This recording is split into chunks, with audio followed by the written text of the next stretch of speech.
Hello everyone, I'm Dan from Crochet, and today we're going to be going over how to do the double crochet stitch. So to start, we are going to take our yarn and we're going to start with a slip knot. So we are going to get that slip knot in there. Afterwards, we are going to insert our hook and tighten that slip knot. Now we're going to practice with rows of 5 double crochet. So to start that, our chain needs to be a chain of 4 plus 3. So if I want 5, I'm going to do one less, so 4, and then I'm going to add 3, and I'm going to show you why. So let's start with that chain of 4. 1, 2, 3, 4. And now I'm going to do plus 3. 1, 2, 3. This chain of 3 is going to count as our first double crochet. It's the same height. So what we're going to do is we're going to do our first double crochet in the 4th stitch from the hook. So 1, 2, 3, and 4. So I'm going to put my hook in there. So when we did a single crochet, we inserted our hook, yarned over, pulled through. A double crochet, we have to yarn over first, and then insert our hook, grab the yarn. So now we have 3 loops on our hook. What we're going to do is we're going to yarn over, pull through 2, yarn over, pull through 2.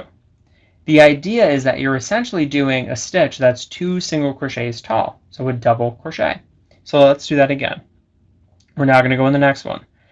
Yarn over. Remember, it's going from your hand to the source of your yarn ball, your yarn skein.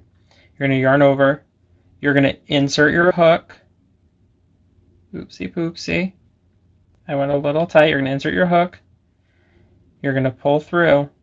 You're going to yarn over, pull through 2. Yarn over, pull through 2. Again, if you go in so there's only 1 below or there's 2 below, that's up to your personal preference. It changes how the edge of your project looks. For today, I'm just inserting the hook and going through. If you're doing an actual project, I would kind of slow down and make sure that they're all the same. So again, we're going to yarn over. We are going to insert our hook. Oop, I went a little tight on this, on all these. Cool. Insert your hook, just like with a single crochet, but you have the yarn over first. You're going to pull up. You have 3 loops. Yarn over, pull through 2, yarn over, pull through 2. Awesome. We are going to go one more because we have 1 left. We're yarning over. We're inserting hook. We're grabbing yarn. We're yarning over. We're pulling through 2. We're yarning over. We're pulling through 2. Now, if you pull through 3, take that stitch out because that's a different stitch. That's the stitch that we're going to learn about next. So right now we're just focusing on the double crochets, so pull through 2 and pull through 2. So right now what you can see, and I'm going to put this down. Right now what you can see is that we have 4 double crochets and we have a chain 3. We have 1 double crochet, 2 double crochet, 3 double crochet, 4 double crochet, and then our chain 3 is right here. Okay, 1, 2, and 3. So we're going to keep going just like when you're at the row of any other flat crochet project. You are going to chain however many you need. In this case, we need 3. 1, 2, 3, just like the start, and we're going to turn. Now because this chain 3 counts as our first double crochet, when we go to double crochet, we are going to skip this stitch and we're going to go into here because this one counts as this. So we are going to wrap around. Okay, you can either move your hook like I did or move your yarn like this. You're going to wrap around, you're going to insert, you're going to grab your yarn, 3 loops, you're going to yarn over, pull through 2, yarn over, pull through 2. And you're going to do that to the end of the row. So I'm going to do that in the next stitch. I'm going to do that in the next stitch. Oopsie. It drops. That's whoopsie, drops twice. That's okay. Real-time crochet lessons. Cool, cool. Awesome. Now I only have our chain 3 and 1, 2, 3, so I need to do my last stitch. My last stitch we are going to do in the top chain of the chain 3 from the previous row. So we don't have any more stitches here. So you see where this opening is? We're going to go in there. So we're going to yarn over. We're going to go through that opening. We're going to grab our yarn. We're going to yarn over. We're going to pull through 2. And we're going to pull through 2. And now we are going to turn. or we're going to chain 3. 1, 2, 3. It's a new hook, so I keep dropping it. And then we're going to turn. Now again, we're skipping, okay? We're skipping the first, we're wrapping around, and we're going through. So feel free to pause, feel free to rewind, feel free to rewatch. See, I messed up that stitch, I'm just going to pull it out. That's the beauty of crochet. Okay? Feel free to do it along with me in this last row that we're going to do together. Okay? And practice this stitch. Remember, nothing comes easy. Nothing is perfect. Nothing is going to be mastered in a minute. Now, I've been crocheting for about 7 years, and you still see how sloppy some of these stitches were, and that's okay. That's on me. But that's the fun of crochet. That's what makes it handmade. So I want to talk a little bit about double crochet before I end this video.